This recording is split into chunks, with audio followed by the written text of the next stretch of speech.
Okay, you guys, we have got the Rocket and Ray Gun Awards coming up, and they're very special this year because it is the end of another decade. Can you believe it? We have made, many of you have been watching EP for multiple decades now, which blows my mind.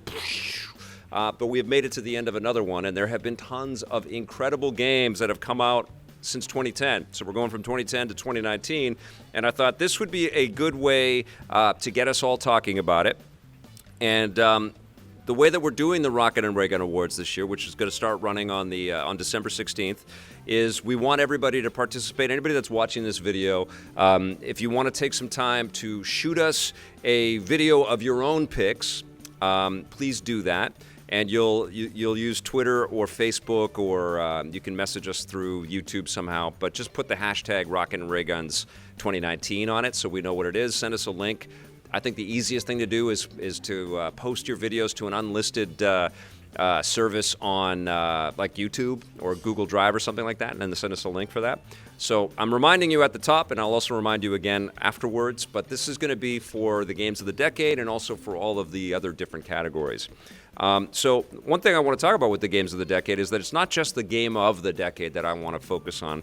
I also want to give specific awards to the best RPG of the decade, the best sports franchise of the decade, the best action game of the decade, best action adventure, best racing, best fighting, and the game of the decade. So keep those in mind. I'll post all of this stuff as a textual thing so that people can get that, as well as all of the other categories that are going to be in the Rocket and Ray Guns. That's what next week's content is going to be about, is underlying what we need. And hopefully, if you want to participate and be a part of the shows running from December 16th, we'll get all of those videos in by the end of next week. All right, so let's talk about the best games of the decade. And Blake wanted to not go crazy on tons and tons of B-roll because there's an immense list here, and I'm sure you guys are going to have lots of other great ideas, and you can comment below and let me know.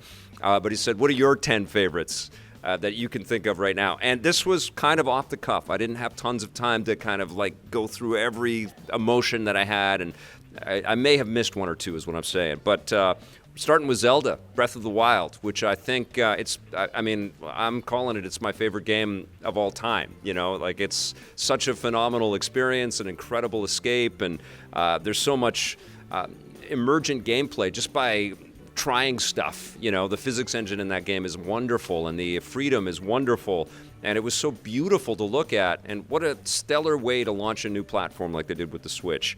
I've talked about that a lot. I love the Batman Arkham series. I think if I'm going to isolate like a trilogy or a franchise or something like that of games, it's probably that one that I like more than anything. And Batman Arkham City, I think, is the happy middle ground. I think I gave that game a 12 out of 10 when it came out because it blew my freaking mind. So I'm putting Batman Arkham City in that mix right there. I can't remember what year it came out, like 2011. Thank you, Kurt. I thought that was awesome.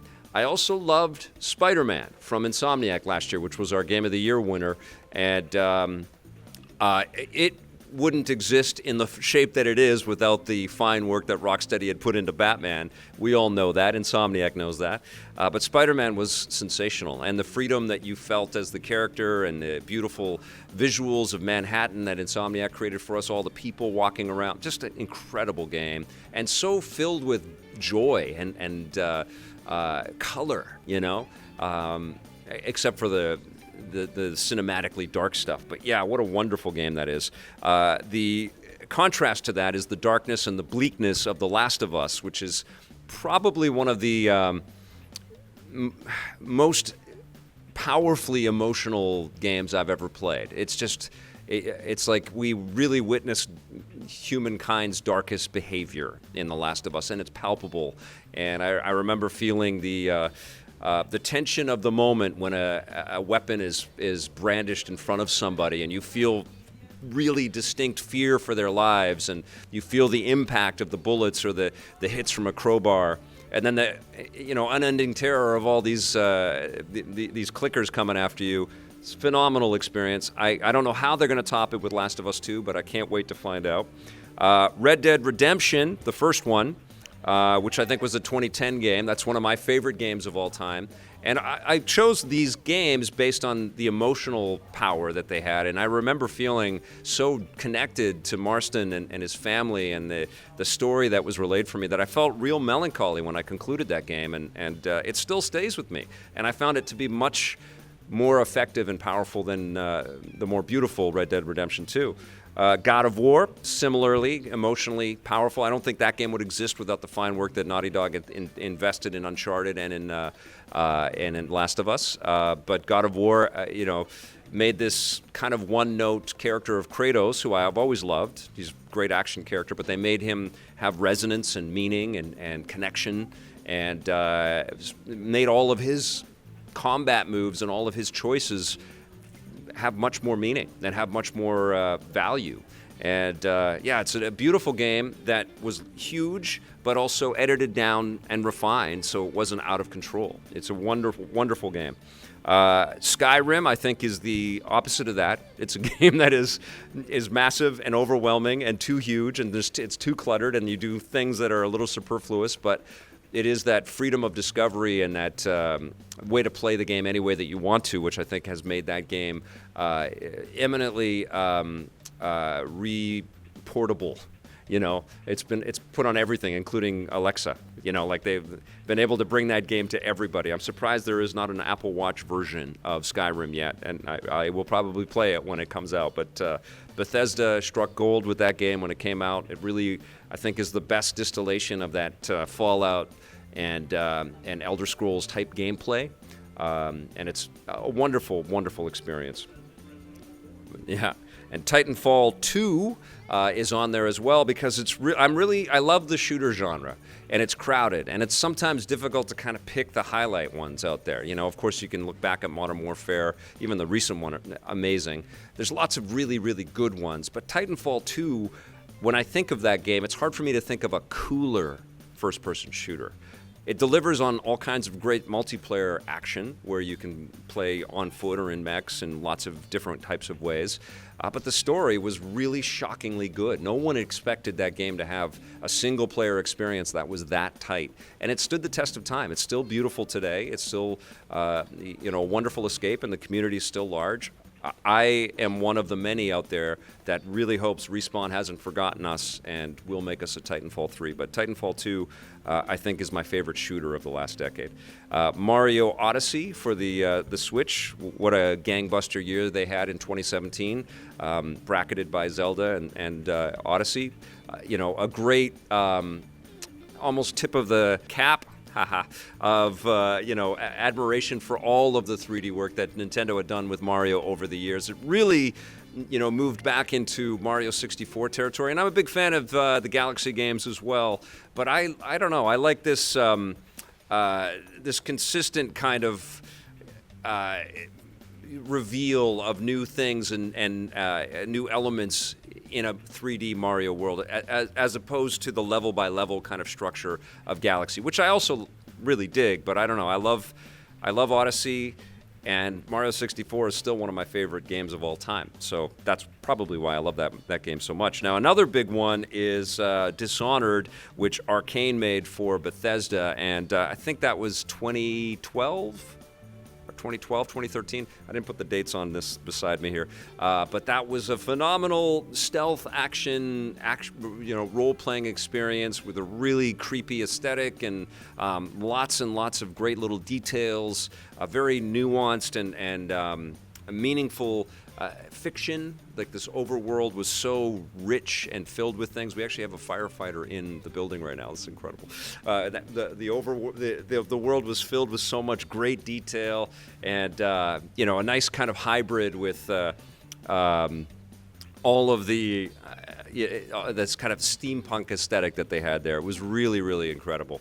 Love that game. Now, there are tons and tons of other titles that I want all of you to consider.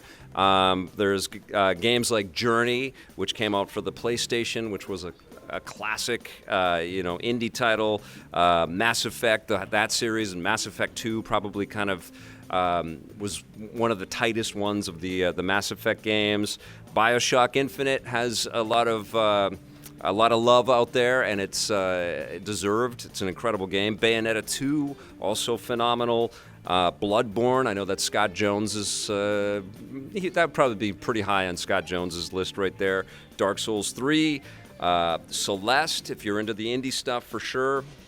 This year we had Resident Evil 2 and Dragon Quest XI S on Nintendo Switch, both fantastic. I loved Astral Chain. We're going to be hearing about Astral Chain and Fire Emblem Three Houses in our Rocket and Ray Gun End of the Year wrap-up stuff. Sekiro Shadows Die Twice. It's kind of interesting. All of these From games are so well regarded that they have to be in the conversation for best games of the decade. And certainly you could throw that title over at games like Overwatch as well, which kind of redefined competitive shooters in a massive way. Also, another fantastic indie title is Inside, and I know I've got a whole bunch of you going, why aren't you talking about The Witcher 3 Wild Hunt? I just did. That's also phenomenal as well. So here is the deal. We are going to determine the nominees for Game of the Decade, Best Action Adventure of the Decade, Best Racing of the Decade, Best Sports Franchise of the Decade, Best RPG of the Decade, and the Game of the Decade. And then we're going to pick all of those winners. I'll put the list together for the nominees, and I'll put it together in printed form so you can take a look at it. Shoot your videos and get them to us, and we'll run those, of the decade vids alongside of our 2019 vids, okay? So all I want you to do is post the link on Twitter or Facebook for, our EP pages is Electric Playground on Facebook, or it's EP Daily TV on Twitter. Put the hashtag Rocket and Ray Guns 2019, and we'll put some of you guys into the show, which I am so psyched for. We'll also have a lot of friends from the creator community, a lot of people that we've worked with, and a lot of people that have some great sites and stuff like that out there. So it's going to be a really, really fun week, starting the week of December 16th. The deadline for all of the videos is end of the day actually, it'll probably be a little bit earlier, like say noon on Friday next week, noon Pacific time, okay? I'll put all of that stuff into written form so it's easier to digest. So that's a quick overview of some of the games that you should be thinking of for the best of the decade.